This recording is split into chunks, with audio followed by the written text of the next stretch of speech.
நக்கீரன் நேயர்களுக்கு வணக்கம். இன்று நம்முடன் கருத்துக்களை பகிர்ந்து கொள்ள இணைந்திருக்கிறார் முன்னாள் சட்டமன்ற உறுப்பினர், திமுக தேர்தல் பணிக்குழு செயலாளர் திரு கடலூர் இல புகழேந்தவர்கள். வணக்கம் சார். அனைவருக்கும் வணக்கம். வடக்கில் பாஜகவுக்கு தான் செல்வாக்கு இருக்குது.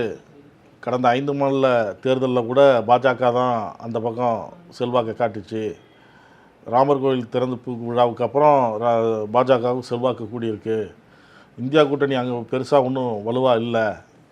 அகிலேஷ் யாதவ் கூட்டணியில் இருந்தாலும் பாத யாத்திரையெல்லாம் கலந்து கொள்ள மாட்டார் அப்படின்லாம் சொல்லப்பட்டது. அதாவது ராகுல் காந்தி நடத்தும் அந்த யாத்திரையில் மேற்கு வங்கத்தில் திரிணாமுல் காங்கிரஸ்லாம் கலந்துக்கல, அதே போல் இதுலேயும் இவங்க கலந்துக்க மாட்டாங்க அப்படின்னு. இப்போ அகிலேஷ் யாதவ் அந்த யாத்திரையில் கலந்துருக்கிறார். கூட்டணியும் அங்கே இறுதி செய்யப்பட்டது ஊபியில். அதே போல் டெல்லி உட்பட ஆம் ஆத்மி சில மாநிலங்களில் உடன்பாடு ஏற்பட்டிருக்கு. அடுத்தடுத்து இந்தியா கூட்டணி நகர்வுகளை எப்படி பார்க்குறீங்க?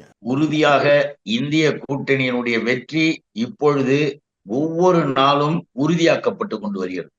ஏன்னா நடந்துகிட்டு இருக்கிற நிகழ்ச்சிகள், இப்ப வட மாநிலத்துல சொன்னீங்க, ஆஹா ஓஹோன்னு குதிச்சானுங்க, இங்கேயும் குதிச்சான் அங்கேயும் குதிச்சான், நாங்க பிஜேபி அப்படியே அதை புடிக்கிட்டோம், இதை எடுத்துட்டோம், இதை கவுத்துட்டோம். ஆனா உண்மை என்ன? நீங்க ராமர் கோயிலுடைய இந்த திறப்பு விழா என்பது அவசரமாக அங்கு இருக்கக்கூடிய பிஜேபியை ஆட்சியை ஆதரித்து கொண்டிருந்த பல்வேறு அமைப்புகளே, சங் பரிவார் போல இருக்கக்கூடிய சனாதன அமைப்புகளே பலவற்றிலே என்ன ஆயிடுச்சுன்னா ஒரு குழப்பம் வந்தது. என்ன குழப்பம் வந்தது?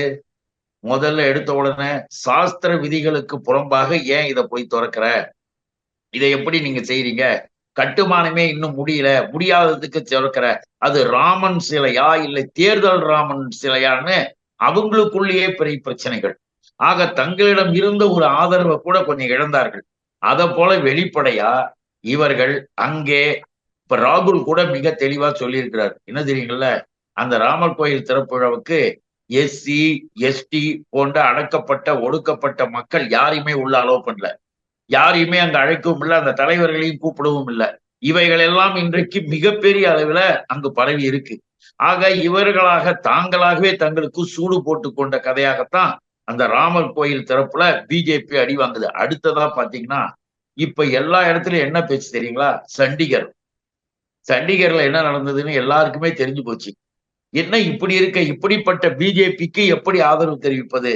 படித்தவர்கள் நிறைய பேரு, ஆய்வாளர்கள், அவங்க இவங்களாம் ஓரளவுக்கு மோடி ஆட்சியை பத்தி எழுதிக்கிட்டு இருந்தவங்களாம் மாத்தி எழுத ஆரம்பிச்சிட்டாங்க. என்ன எழுதுறாங்க? 36 கவுன்சிலர் இருக்கிறாங்க, 20 பேர் ஆம் ஆத்மி ஆதரிக்கிறாங்க, 16 பேர் பிஜேபி ஆதரிக்கிறாங்க. அந்த தேர்தல் ஆணையர், அப்ப தேர்தல் ஆணையம் எப்படி எந்த லட்சணத்துல இருக்குன்னு நாட்டுக்கு தெரிஞ்சு போச்சு. தேர்தல் ஆணையர் வெளிப்படையா 8 ஓட்டை செல்லாத ஓட்டுன்னு ஆக்கி பிஜேபியை மேயராக்கி சந்தோஷப்படுறார். அது கோர்ட்டுக்கு போது ஜட்ஜஸ் முகத்திரையை கிழித்தார்கள். நாடு முழுக்கும் நாரி போயிட்டானுங்க. இப்ப என்னாச்சு? ஆம் ஆத்மியினுடையவரே மேயர் ஆனாரு. இதுல எப்படி நீ இதை செஞ்சன்னா அந்த ஆபீசர் முடிக்கலாம், ஏன்னா வீடியோல மாட்டிக்கிட்டான். அந்த 8 சீட்டையும் தானே எழுதி கையெழுத்து போட்டு தூக்கி போடுறான். இவைகள் எல்லாம் கேள்வி கேட்கப்பட்டன. இது என்னாச்சுன்னா அரசியல் ரீதியாக பிஜேபி அடி வாங்குகிறது. 2, இன்னும் கூட சொல்ல வேண்டும் என்றால், யாத்திரை போறோம், அதை போறோம், இதை போறோம்னு சொல்லிட்டு இங்க இருக்கக்கூடிய 420 மலை போன்றவர்கள் எல்லாம் அதை ஒரு சின்ன வியாபார நிலையமாக மாற்றி சும்மா ஒரு ஆக்ஷன் பண்ணி எடுபிடி வேலைகளாக 10 அடிக்கு நடக்கிறது, அப்புறம் கார்ல ஏறிக்கிட்டு பேசுறது, அப்புறம் அடுத்த 5 அடியில ஓடி போடுறது, இப்படி நடைபயணத்தையே கேவலப்படுத்தி நாட்டுல தமிழ்நாட்டு ஒட்டு மொத்தமாக எதிர்ப்பை அதிகமாக்கி வச்சுக்கிட்டது இந்த பிஜேபி குரூப்ஸ். இன்னும் சவுத் இந்தியா முழுவதும் மிக தெளிவாக வந்துட்டாங்க.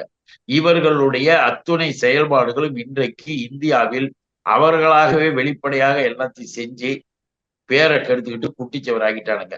நரேந்திர மோடி மன் கி பாத் பேசிட்டு, இப்ப மன் கி பாத் இனிமே முடிஞ்சு போச்சு, இனிமே பேச மாட்டேன், என்னுடைய இது அப்படி இப்படின்னு யோகா பண்றது, தண்ணிக்கு அடியில போய் உக்காந்திக்கிறது, இதெல்லாம் வந்துகிட்டு இருக்கு.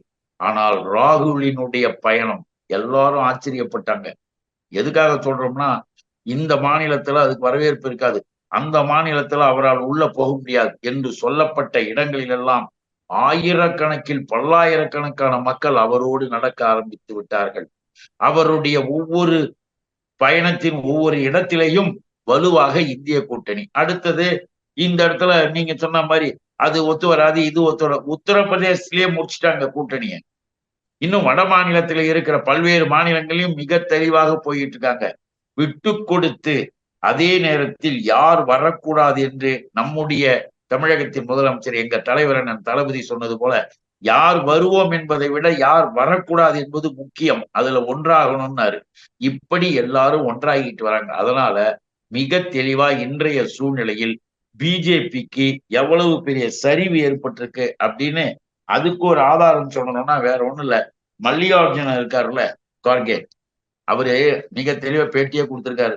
ஏன்னா இது எல்லாருக்கும் தெரியணுன்றதுக்காக சொல்றேன். நாடாளுமன்ற கூட்டத்தொடர்ல தேநீர் விருந்து, அந்த தேநீர் விருந்துல நரேந்திர மோடியினுடைய பக்கத்துல போய் கார்கே உட்கார்ந்து கேட்கிறார், இன்னும் எவ்வளவு நாளைக்கு அமைச்சர்கள், எதிர்கட்சியினுடைய அமைச்சர்கள், எம்எல்ஏக்கள், முன்னாள் எம்எல்ஏக்கள், முன்னாள் எம்பிக்கள், இவர்களை எல்லாம் எவ்வளவு பேரை விலை பேசி வாங்குறதாக இருக்கீங்க, நேரடியா மூஞ்சிக்கு நேரா. அப்போ நரேந்திர மோடி என்ன சொல்றாரு, எங்களுடையதை ஏத்துக்கிட்டு அவர்கள் வருகிறார்கள், நாங்கள் என்ன சொல்லிவிட்டோம், நாங்கள் என்ன இழுத்து விட்டோம் அப்படின்னு நரேந்திர மோடி சொல்ல அடுத்ததாக சொல்றார், நீங்கள் உங்கள் அதிகாரத்தை பயன்படுத்தி மிரட்டி பல்வேறு இடங்களிலே தொல்லைகளை கொடுத்தும் அவர்களை விலைக்கும் வாங்கி கொண்டு இருக்கிறீர்களே, இதை எப்பொழுது நிறுத்துவீர்கள், இது தொடர்ந்து செய்வீர்களா என்று. அதற்கு நான் என்ன பண்ண முடியும், நாங்க செய்யற செயலே அவர்களுக்கு பிடிச்சிருக்கு அதனால வராங்க என்று மோடி சொல்ல, இவைகள் எல்லாம் தேநீர் விருந்திலே நேரடியாக கேட்கப்பட்டு மோடியிடமிருந்து பெறப்பட்ட பதில்கள். அப்ப என்ன நடக்குது, நாடு முழுக்கவும் நீங்களே பார்க்கலாம், இங்க இருக்கிற எம்எல்ஏக்களை விலைக்கு வாங்குறது, அந்த முன்னாள் எம்எல்ஏக்கள் எம்பிக்களை விலைக்கு வாங்குறது எதுக்காக? இப்ப என்ன உனக்கு தேர்தல் பணின்னு எல்லா கட்சியும் இறங்கியாச்சு. திராவிட முன்னேற்ற கழகம் நாங்கள் எல்லாம் தேர்தல் பணியில களத்துல இருக்கிறோம். முதல்வர் உத்தரவு போடுறார். வட மாநிலத்துல முழுவதும் ராகுலும் அவரும் தேர்தல் பணி, எல்லா இடங்களும் எல்லா கட்சி தலைவர்களும் இறங்கிட்டாங்க. வெஸ்ட் பெங்கால்ல மம்தா எல்லாம் தேர்தல் பண்ணி பாக்குறாங்க. ஆனால் பிஜேபி மட்டும் தேர்தல் பணி பார்க்காமல் அடுத்த கட்டமாக வாக்குப்பதிவு இயந்திரத்துல எப்படி தில்லுமுள்ளி செய்யலாம் அப்படின்றதுக்கு ஒரு விங்கு, அந்த வாக்குப்பதிவு இயந்திரத்துக்கான ஒரு கமிட்டி ஒண்ணு போட்டிருக்கிறான். அதை வாக்காளர்களது நாடாளுமன்ற தேர்தலில் பூத்துக்கு போகக்கூடிய மிஷின்ஸை தயாரிக்கிறவர்கள்னு ஒரு கமிட்டி, அதுல 4 பேரு பிஜேபி தலைவர்கள் மாட்டிக்கிச்சு, வெளியில வந்துடுச்சு, பத்திரிகையில போட்டா. எப்படியா போய் 4 பேர் அதுல பிஜேபி காரனை போடுவ? அந்த வாக்குப்பதிவு இயந்திரத்தை கொண்டு போய் வாக்குச்சாவடியில் வைக்கணுமா? வைக்கிறதுல அந்த இயந்திரத்தை செய்யறது, அதற்கான இதெல்லாம் பண்றதுக்கு ஒரு கமிட்டியா ஒரு 10 பேர், அதுல 4 பேர் பிஜேபின்னா எப்படி என்று எல்லாரும் கேள்வி கேட்டோம்னா அப்படியே எடுத்து அமைக்கி வச்சுட்டானுங்க அந்த கமிட்டியை. ஆக தேர்தல் தில்லுமுள்ளி செய்தல், எதிர்கட்சியினுடைய தலைவர்களை, அந்த எம்எல்ஏக்களை, எம்பிக்களை போன்றவர்களை, முன்னாள் அமைச்சர்களை விலைக்கு வாங்குதல். விலைக்கு வாங்குறதுலயே இன்னொன்னு தெரியுங்களா, சிட்டிங் எம்பிக்கள், சிட்டிங் எம்எல்ஏக்கள். ஒருத்தர் கேள்வி கேட்கறாங்க, ஏங்க சிட்டிங் எம்எல்ஏ அவங்களுக்கு பதவி போயிடுமே, இங்க கூட இப்போ ஒண்ணு போனாங்க, அது போன உடனே பதவி போயிடுமே. ஆமா, பதவி போகட்டும். அப்ப என்ன சொல்றான் தெரியுமா பிஜேபி, இதுதான் பிஜேபி எவ்வளவு பலவீனமாக வீக்காக இருக்கு, தேர்தலை எவ்வளவு பயந்துகிட்டு பாக்குதுன்றதுக்காக சொல்றேன்.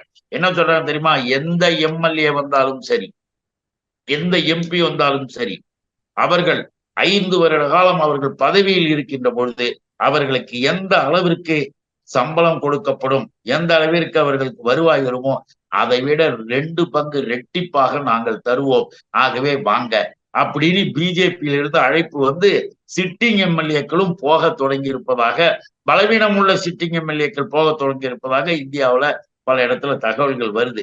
ஆக நரேந்திர மோடி கூட்டம் தான் பயந்துகிட்டு இருக்குதே தவிர, பாரதிய ஜனதா என்ற பாசிச சக்தி தான் இன்றைக்கு ஒளிந்து திரிந்து கொண்டு மக்களை எப்படி ஏமாற்றுவது என்று முடிவு செய்து கொண்டிருக்க தவிர, இந்திய கூட்டணிக்கு மிக தெளிவாக ஜனநாயக பூர்வமான அந்த கடமைகளின் மூலமாக எல்லோருக்கும் ஆதரவு வருது. அதனால சந்தேகமே பட வேண்டாம். நீங்க சொன்ன மாதிரி மின்னணு வாக்குப்பதிவு இயந்திரத்தின் மீது நம்பிக்கை இல்லைன்னு ஜம்மு காஷ்மீர் முன்னாள் முதலமைச்சர் ஃபரூக் அப்துல்லாவும் சொல்லியிருக்காரு. அப்போ இல்ல, அதுல ஒண்ணு கவனிக்கணும் நீங்க, ஏன் அவர் அந்த கருத்தை தெரிவிக்கிறாருன்னா, இப்ப எல்லா தலைவரும் சொல்றாங்க, மிகப்பெரிய அளவிற்கு அறிவியலிலே விஞ்ஞானத்தின் உச்சத்தில் இருக்கிற அமெரிக்காவில வாக்குச்சீட்டு, அந்த மின்னணு வாக்குப்பதிவுலாம் எடுத்துட்டாங்க. நமக்கு இங்கே இயந்திரங்களை, வாக்குப்பதிவு இயந்திரங்களை செய்து கொடுக்கக்கூடிய ஜப்பான்ல இயந்திரம் கிடையாது, வாக்குச்சீட்டு. இப்படி உலகத்தின் முன்னேறிய முன்னோடியாக அறிவியலில் இருக்கக்கூடிய விஞ்ஞானபூர்வமான நாடுகள் எல்லாம் அதை ஏற்றுக்கல. வாக்குச்சாவடியில வாக்குச்சீட்டை வச்சிருக்காங்க. ஏன் இந்தியாவுல இதை இப்ப வைக்கிற, மீண்டும் வாக்குச்சீட்டை கொண்டு வாங்க என்று சொல்வது அறிவுபூர்வமான வாதம். ஏன்னா இவர்களை நம்புவதற்கு யாராலும் முடியாது. ஆனா ஒண்ணு, இவன் எவ்வளவு களவாணித்தனம் கள்ளத்தனம் செய்தாலும் கூட வெற்றி பெற முடியாது. இவர்கள் எதுவும் செய்ய முடியாத அளவிற்கு அறிவுபூர்வமாக அதை தடுத்து நிறுத்த விஞ்ஞான விற்பனர்கள் எல்லா இடத்துலயும் இருக்கிறாங்கன்றது இங்க பதிவு செய்யும். மத்திய இணையமைச்சர் முருகன் சொல்றாரு, வேல் யாத்திரை நடத்தணும், சட்டமன்றத்துக்குள்ள வெற்றிகரமாக நுழைஞ்சோம். அதே போல் இப்போ எண்மண் எண்மக்கள் யாத்திரை நடைபெறுது. இதன் முடிவில் வந்து நாடாளுமன்றத்துக்குள்ளேயும் நாங்கள் நுழைவோம் அப்படிங்கிறார். அதோடு மட்டும் இல்லை, இப்போ மோடி வர இருக்கிறார். அன்றைய தினம் வந்து தமிழகமே எதிர்பார்க்காத வரையில் தமிழக அரசியலை மாற்றி போடும் அளவுக்கு ஒரு நிகழ்வு நடக்கும் அப்படிங்கிறார். எல்லாம் நடக்கும், கற்பனையிலையும் கதையிலையும் இவருடைய கனவுலையும். ஏன்னு கேட்டீங்கன்னா, இவர் அப்படியே அதை இது நடத்தினாராம். நடத்தின உடனே இங்க அப்படியே உள்ள நுழைஞ்சிட்டாராம். அப்படியே ஒரு கதை சொல்லிட்டு இருக்கிறாரு.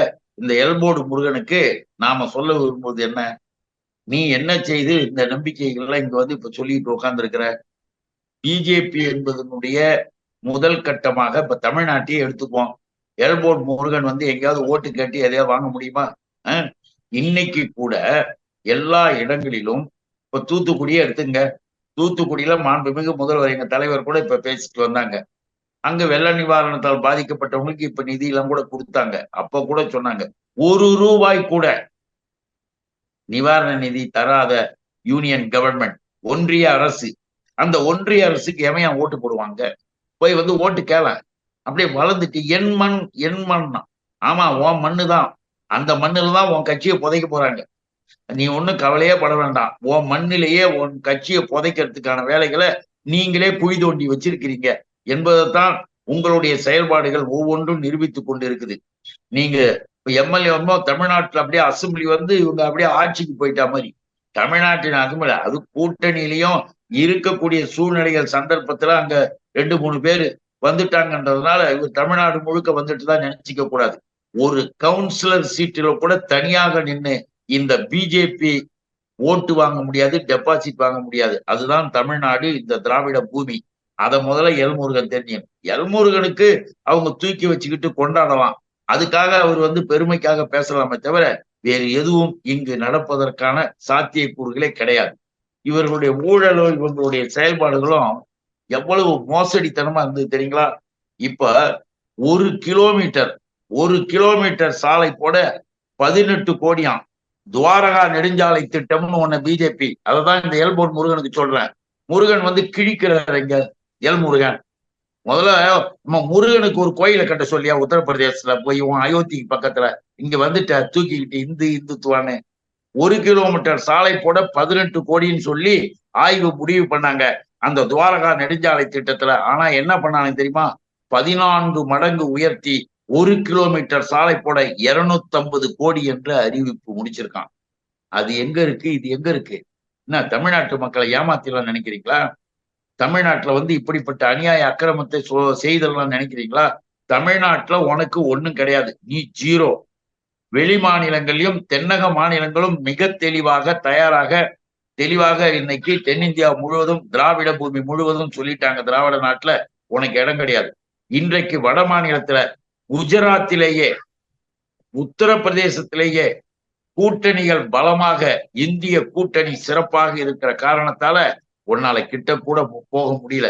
பஞ்சாபாக இருந்தாலும் சரி, டெல்லியாக இருந்தாலும் சரி, அங்க எல்லா இடத்திலும் பிஜேபி விரட்டப்படுகிறது.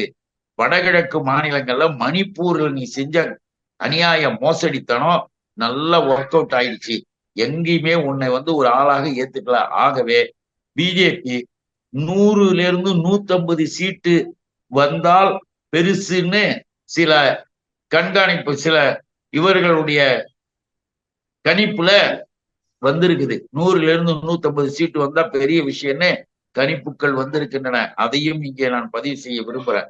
அதனாலதான் பிஜேபி என்பதற்கு இது முடிவு காலம். இந்த முடிவு காலத்தை விரைவாக செய்து முடித்தால் நாட்டுக்கு நல்லது. பாஜக மாநில தலைவர் பேசும்போது சொல்றாரு, 2024 நாடாளுமன்ற தேர்தல் திமுகவை வீட்டுக்கு அனுப்பக்கூடிய தேர்தலாக அமையும், முன்னோட்டமாக இருக்கும். திமுக ஊழல் கட்சியோடு மட்டுமல்ல, குடும்ப கட்சி என பல்வேறு குற்றச்சாட்டுகளை சுமத்தி வருகிறார். மேலும் அதில் சொல்கிறாரு, நமக்கு ஆண்ட கட்சியும் தேவையில்லை, ஆளுங்கட்சியும் தேவையில்லை, பாஜக தான் வரணும் அப்படின்லாம் பேசுகிறார். தமிழகத்தில் நிச்சயம் மோடி வந்து சென்ற பிறகு மிகப்பெரிய மாற்றம் நிகழும் அப்படிங்கிறார். 420 மலைன்னு நல்ல பேர் வச்சாங்க. இந்த 420 மலை திமுகவை வீட்டுக்கு அனுப்ப வேண்டும் என்று சொன்னவர்கள் எவ்வளவு பேரு வீட்டுக்கு இல்ல, கடைசி வீட்டுக்கே போய் சேர்ந்தது அண்ணாமலைக்கு தெரியாது. திமுக என்பது 70-80 ஆண்டுகளாக தொடர்ந்து இந்த மண்ணிலே வேரூன்றிய இயக்கம். அப்படியே வீட்டுக்கு அனுப்புறாங்களாம். என்ன தேர்தல் கட்சி நினைச்சுக்கிட்டியா? பார், 420 மலை உன் கட்சி இருக்கிற இடம் தெரியாம போகுதற்கு காரணம் உன்ன மாதிரி உளர்றவனுக்கு தான். 1-2 உளர்றீங்க, அப்படியே நினைச்ச உடனே அப்படியே தாவறதும் அப்படியே குதிக்கிறதும். உன் கட்சி ஆதரவாளர் ஒருத்தர் இருக்காருல, மிஸ்டர் அர்ஜுன் சம்பத், அடே அப்பா, அவங்களாம் அறிஞர்கள், மேதைகள். இந்த மேதைகள் எல்லாம் இன்னைக்கு ஓட்டு கேட்க வந்தாங்கன்னா, ஏற்கனவே பிஜேபி 100 ஓட்டு வாங்குச்சுன்னா அதுல வந்து ஒரு 50 ஓட்டு இல்லாம போயிடும். அந்த மேதை இப்ப பேசியிருக்காரு, பிஜேபி ஓட்டு கேட்கிறாரு பாரு. கூட 420 மலை நீயும் தான், உன் மூஞ்சியும் தான் போட்டுக்கிறானுங்க கூட. என்ன தெரியுமா சொல்றாரு?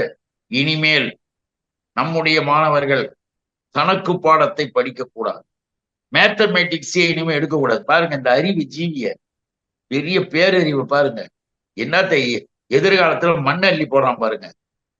கணக்கு பாடத்தை படிக்க கூடாது. இன்னத்துக்கு கணக்கு படிக்க கூடாது, மேத்தமேட்டிக்ஸே போடக்கூடாதுன்னா என்ன அர்த்தம்னா, வெள்ளைக்காரர்கள் சதி செய்து விட்டார்கள். இன்னும் நமக்கு புரியல, என்ன வெள்ளைக்காரர்கள் சதி செஞ்சுட்டாங்களா? என்னையா சதி செஞ்சாங்க பிரிட்டிஷ்காரர்கள் சொன்னா, அதுல கணக்கு போடுகின்ற பொழுது கூட்டல் குறி என்று போடுகிறீர்கள் அல்லவா, அந்த கூட்டல் குறி சிலுவை. சிலுவையை கூட்டல் குறியாக வைத்து எல்லோரையும் சிலுவை போட வைத்த சதி செயலை செய்திருக்கிறார்கள் வெள்ளைக்காரர்கள், பிரிட்டிஷ்காரர்கள். ஆகவே இனிமேல் கணக்கு பாடத்தை படிக்காதீர்கள். நல்லா இருக்கியா? உன் எதிர்காலம், உன் புத்தி, உன் ஆளுங்கெல்லாம் சேர்ந்து எல்லாம் ஒன்னா சேர்ந்து எதிர்காலத்தினுடைய சந்ததிகளுடைய வாழ்க்கையை கெடுத்து குட்டிச்சேராகிட்டு போயிடுவீங்கன்னு எல்லாருக்கும் தெரியும்.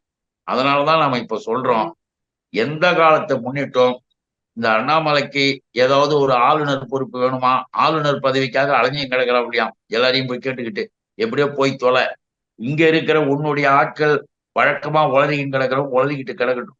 தமிழ்நாட்டை பொறுத்தவரையில் காவிகளின் கூடாரம் என்பது காலியான கூடாரம். வேணா காசுக்காக பணத்துக்காக இருக்கலாம். ஒரு உண்மையை உங்களுக்கு சொல்றேன், ஒரு முக்கியமான ஒரு நபர் வெளி கட்சியில இருந்து அவங்க கட்சிக்கு போய் சேர்ந்திருக்கிறாங்க பிஜேபி தமிழ்நாட்டுல. அந்த ஒரு நபரு தன்னுடைய நண்பர்களை கூட்டி வச்சு ஒண்ணு சொல்றாரு. என்ன சொல்றாரு தெரியுமா? நாமெல்லாம் இந்த கட்சியில சேர்ந்திருக்கிறோம், பணம் கொடுத்தாங்க, பதவி கொடுத்தாங்க, விளம்பரம், நல்ல சௌகரியமான வாழ்க்கை, அதுக்காக தான் சேர்ந்திருக்கோம். ஆனா ஓட்டு போடக்கூடாது. உள்ள போய் ஓட்டு போட்டா நம்ம வீட்டு பிள்ளைங்களையே படிப்பை வாழ்க்கையை கெடுத்துருவாங்க. அதெல்லாம் வெளில சொல்லிட்டு இருக்காதையா. நாம பிஜேபின்னு வெளில வந்து நிப்போம், ஆனா பிஜேபி ஓட்டு போட மாட்டோம். அப்படி என்று பேசக்கூடிய அளவுல இவனுடைய லட்சணம் இருக்கு.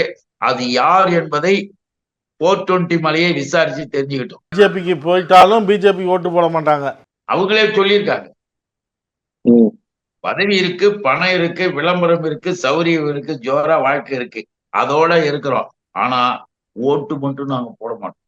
ஓட்டு போடாதீங்கப்பா யாரும். போட்டீங்கன்னா நம்மளுடைய பிள்ளைகளின் எதிர்காலம் வீணாயிடும். இப்படி குடும்ப பாசத்தோடு பேசக்கூடியவர்கள் இன்னைக்கு அதுல பெரிய பெரிய பதவியில உட்காந்துக்கிட்டு போக்கஸ் காட்டிக்கிட்டு இருக்கிறாங்க, பிலிம் காட்டிக்கிட்டு இருக்கிறாங்க.